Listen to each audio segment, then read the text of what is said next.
want to sit there. I want to talk for a minute, and I pulled out a story that I want to talk about too. The story that I got was, and it's part of my book, Story Teaching, Lessons from the Other Sides, taught through storytelling, and it's Abby and Franny. Stay united. I want to share a story about friendship. Abigail and Francesca, or better known as Abby and Franny, were not supposed to be friends. In fact, they were taught to hate each other. That was something that was taught back in the day. If someone was different from you, that difference made them evil. It made them scary. Franny and Abby laughed because each of them were taught the same exact thing about each other. It wasn't really about judgment, but rather about fear. See, when there was something you don't know, you fear it. You have to learn about it to get away from that fear. But understanding was not something acceptable back then. So it was better to keep everyone at a distance. So that is what people thought. Abby and Franny were thrown together, but were both deathly afraid of the other in the beginning. So as they sat in the big office at school waiting for the adults to come out, they were silent. The fear was so loud that it made it impossible to sit in the silence for too long. So within the silence, one of them spoke up. "Why are you evil?" she said. "Me? I'm not evil, you are." As they looked at each other, each trying to figure out who was right and who was wrong, which one of them really was the evil one, they started to ask each other questions. The weirdest question based on biases they were taught. Each one was completely false. Each of them decided that their anger and upsetness with each other was wrong. In fact, they found that they actually had more things in common than not. They decided that they wanted to be friends. They started to be secret friends for a while. But they thought that was dumb. They decided to create a party and invite their friends and family.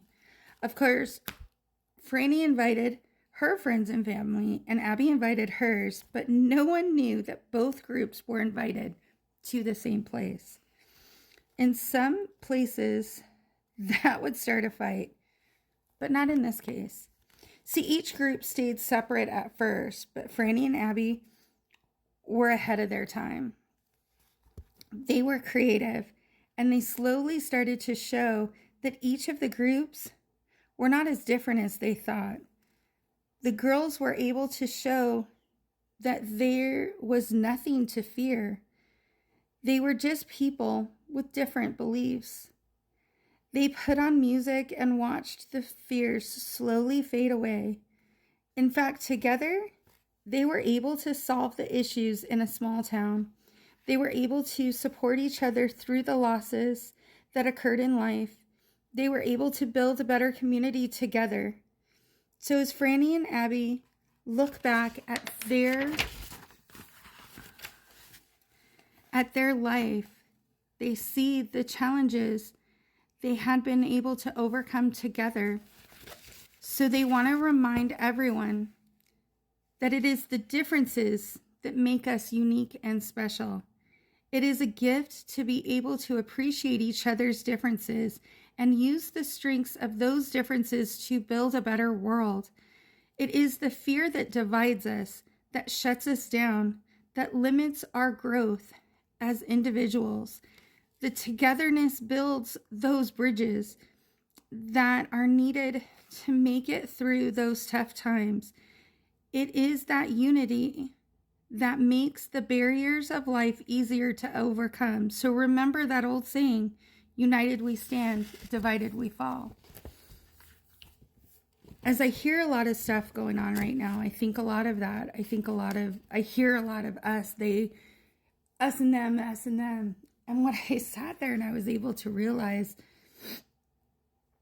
there's fear and there's scary people that look all different kinds of shades, all different kinds of, there's scary people that don't wear that sign that says I'm scary. Sometimes we don't even see the scary.